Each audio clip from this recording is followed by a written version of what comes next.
बिस्मिल्लाहिर्रहमानिर्रहीम। अस्सलामुअलैकुम वरहमतुल्लाहि वबरकातुहू। जी व्यूअर्स, अज तुहाडे नाल एक बहुत बड़ी ब्रेकिंग न्यूज़ शेयर करन लगे हैं कि तुसीं वेख्या होएगा सोशल मीडिया ते एक नवीं बहस छिड़ी हुई आ। लफ्ज़ां दी गोलाबारी बारूद की तरह एक दूजे ते बरसात कर रहे ने ते ਉਹ जंग जिहड़ी आफ्ताब इकबाल साहब ते सहेल अहमद साहब के दरम्यान छिड़ी हुई आ। वो एक दूजे ते इल्जामात लगा रहे ने कि तू मैनू ये गल कही, उन्हें कहा अगों तू मैनू ये गल कही, ते एक दूसरे ते लफ्ज़ां की गोलाबारी कर रहे ने। ते आओ जे चैनल ते नवे हो तो मेहरबानी करना चैनल को सबसक्राइब लाइक और शेयर जरूर कर देना, बड़ी मेहरबानी। अल्लाह ताला सब नू खुश रखे। ये स्टोरी इदा कि सब तो पहला जिहड़ी जंग की इब्तदा शुरू हुई इसकी वो इस तरह कि अहमद अली भट्ट साहब ने उन्होंने सहेल अहमद साहब का इंटरव्यू किया ते उस सहेल अहमद साहब नू सिर्फ उन्होंने एक गल की कि आफ्ताब इकबाल साहब कहते ने कि अमानुल्लाह साहब सब तो बड़े कामडियन ने। ते उस तो बाद फिर सहेल अहमद साहब ने बस फिर लफ्ज़ां की जंग शुरू करती। उन्होंने आफ्ताब इकबाल साहब ने कहा कि वो गलत कहते ने, क्योंकि सहेल अहमद साहब भी जिहड़े ने ना ये बहुत बड़े कामडियन ने। उन्होंने गुस्सा लगा होएगा कि इन्होंने मेरे तो भी उन्होंने बड़ा कह दिता। ते लेकिन हर बंदे की अपनी राय है ना यार, हर बंदा कोई किसी नू अपनी अपनी पसंद आ। कोई भी बंदा किसी नू कह सकता यार मैनू वो अच्छा लगता, हर बंदे की अपनी राय है। ते उहदे विच आके फिर उत्थों फिर इन्हां दा शुरू हो गया एक दूजे दे नाल लफ्ज़ां दी जंग, एक दूजे ते इल्जामात।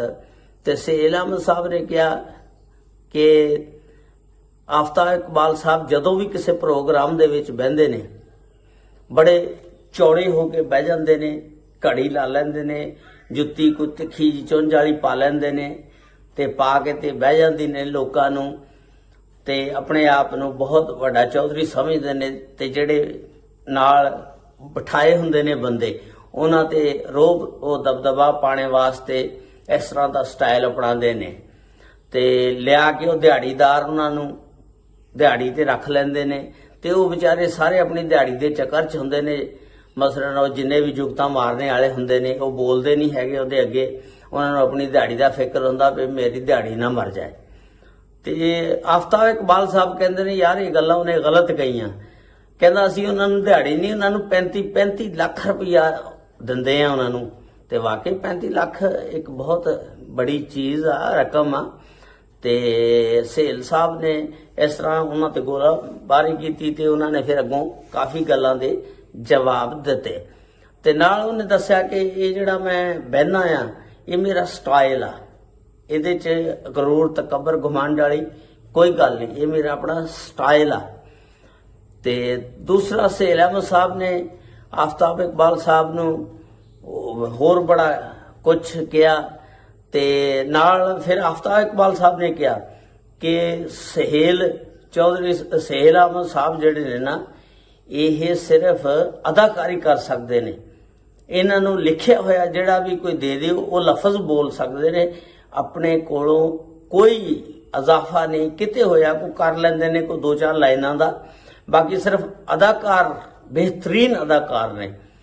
ते ना ये डायरैक्टर ने ना राइटर ने, कोई भी चीज़ डायरैक्टर और राइटर तो बगैर किसी भी ड्रामा या फिल्म की स्टोरी मुकम्मल नहीं हो सकती। ते इनू सिर्फ लिखिया होया कोई चीज़ दे दिओ सहेल साहब नूं ते वो पढ़ सकते ने, बाकी ये ना राइटर ने ना डायरैक्टर ने। ते वाकई आफ्ताब इकबाल साहब एक बहुत बड़े राइटर ने, तुहानू पता डायरैक्टर ने, उन्होंने खबरनाक खबरदार ते बड़े प्रोग्राम उन्होंने टीवी बड़े चैनल चेंज किए ने। सहेल साहब ने एक भी इल्ज़ाम लगाया कि वो हर 15 ਦਿਨ ਬਾਅਦ, ਮਹੀਨੇ ਬਾਅਦ ਉਹਨਾਂ ਨੇ ਚੈਨਲ ਚੇਂਜ ਕੀਤੇ ਹੁੰਦਾ।